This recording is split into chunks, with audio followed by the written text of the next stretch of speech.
You put $100 into a trade. 20 times leverage, so you are controlling $2,000 of Bitcoin. And before the price has moved a single cent in either direction, you are already down $2.40. That is 2.4% of your money gone on a trade that has not done anything yet. Nobody sends you a bill for it. It is quietly netted out of your position, which is exactly why most people never notice it. In the next 9 minutes, I am going to show you the 4 separate costs you are paying every time you trade, the arithmetic that turns them into hundreds of dollars a year on a small account, and the 3 ways to cut them down. One of those ways gives you more than half of it back, automatically, and almost nobody uses it. And there is a 5th cost that is not on any fee schedule anywhere, which is usually the biggest one of the lot.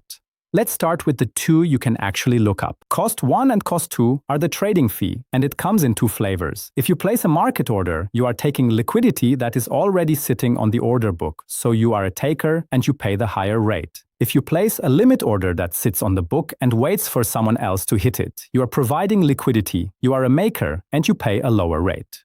Typical crypto futures rates are around 0.06% for takers and around 0.02% for makers. Check your own exchange because they vary, but that ratio is fairly standard. Read that again because it is the single easiest saving in this entire video. The maker rate is roughly a third of the taker rate for doing exactly the same trade with a slightly different order type. Cost 3 is funding. We covered this in the leverage video, so briefly, on perpetual futures, roughly every 8 hours, longs and shorts pay each other a small percentage to keep the contract anchored to spot. If you are on the crowded side of the market, you are paying it, and it is charged on your whole position, not on your margin.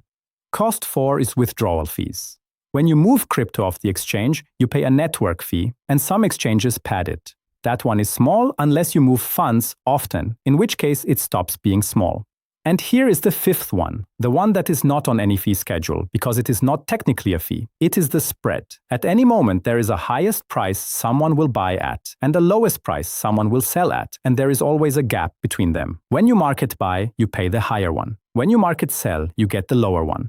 That gap is a real cost, and it goes to the market, not the exchange. On Bitcoin, it is almost nothing. On a thin altcoin, it can be worse than every other fee on this list combined, which is why the same strategy quietly bleeds on small coins and works on big ones. Now here is the thing that turns all of them from trivial into serious, and it is not the rate. It is the arithmetic around the rate. 2 things multiply your fees, and beginners miss both. The first is that you pay twice. Every trade has 2 sides. You pay to get in, and you pay to get out. Traders call that a round trip. So at a 0.06% taker rate, your actual cost of doing business is 0.12% of position size, not 0.06. Small number, hold on to it. The second multiplier is the important one. Fees are charged on your position size, not on your margin. Exactly like funding. So watch what leverage does here. You have $100. At 1 times leverage, your position is $100 and a round trip costs you 12 cents. Fine.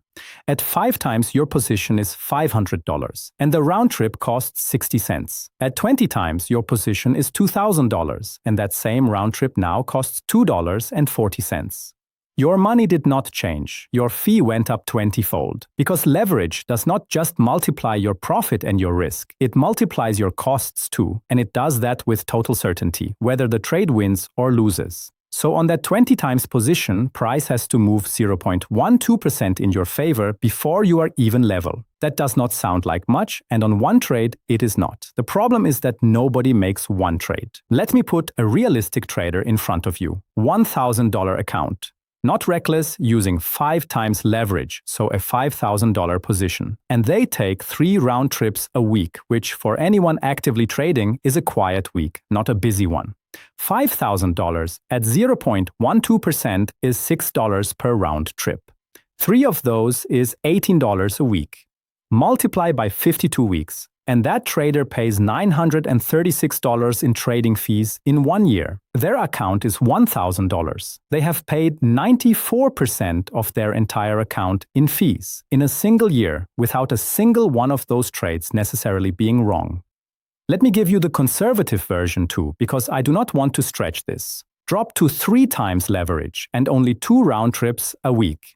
That is $374 a year on a $1,000 account, 37%, still enormous. And here is what makes this the quietest account killer in trading. You never see it. There is no invoice, no line item, no notification. It is netted out of each trade as it closes, $6 at a time, and the balance just drifts downward, while you wonder why a strategy that looks profitable on paper is not making you any money.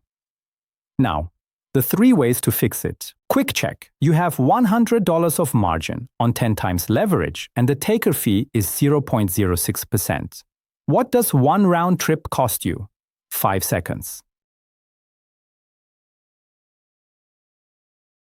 $1.20. 100 times 10 is a $1,000 position, and 0.12% of that is $1.20. On $100 of margin, that is over 1% before the price does anything. Fix 1, use limit orders. This is free money and it takes 1 click. Going from taker to maker on that typical schedule takes a $2.40 round trip down to 80 cents. You just cut your trading costs by about 2/3 by not clicking market. There is a genuine trade-off, which I'm not going to pretend does not exist. A limit order might not fill. If price runs away from your level, you miss the trade. So if you are chasing momentum, you take the taker fee. But if you are doing what this channel keeps telling you to do, waiting at a level you marked in advance, then you already know your price. Put a limit order there and let the market come to you. That is the whole point of having levels. Fix 2, trade less. Every round trip is a guaranteed cost against an uncertain outcome.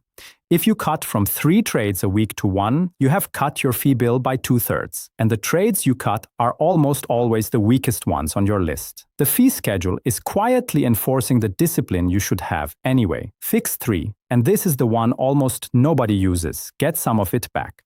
Exchanges run affiliate programs. They pay a share of the fees you generate to whoever referred you. Normally, that money just goes to whichever influencer you happen to sign up under, and you never see a penny of it. But there are services that rebate most of that share back to you instead. The one I use is 𝗕Drip. You open your exchange account through them, you give them your account ID, and a share of every fee you pay comes back to you daily in USDT. On 𝗕X, that is 55% back. It is free, there is no subscription, and it does not touch your funds. No API keys, no permissions, no access to your account, just your user ID. Let me put that against the number from earlier. That trader paying $936 a year in fees, with 55% coming back, keeps $515. Their fee bill drops from $936 to $421. That is half their account back in their pocket for doing nothing differently. And stack it with Fix 1. Use limit orders and get the rebate, and the same trader pays a fraction of what they started with. Here is the one catch, and it matters, so listen before you go and click anything. It has to be a fresh exchange account opened through the rebate link. An existing account is already attributed to whoever referred it, and it cannot be moved. So if you are going to do this, do it on a new account before you start trading, not after. The link is in the description. It takes about 2 minutes and it pays you back every day you trade. Nothing here is financial advice, and fees are not the whole story. But they are the one cost in trading you can control completely, and most people never touch them. If that showed you something you were not seeing, subscribe, because that is what this channel does. One concept at a time properly, with the actual arithmetic. Next up, we are going to look at what happens when you hand a trading account to an AI for 30 days, with real money and real rules. See you in the next one.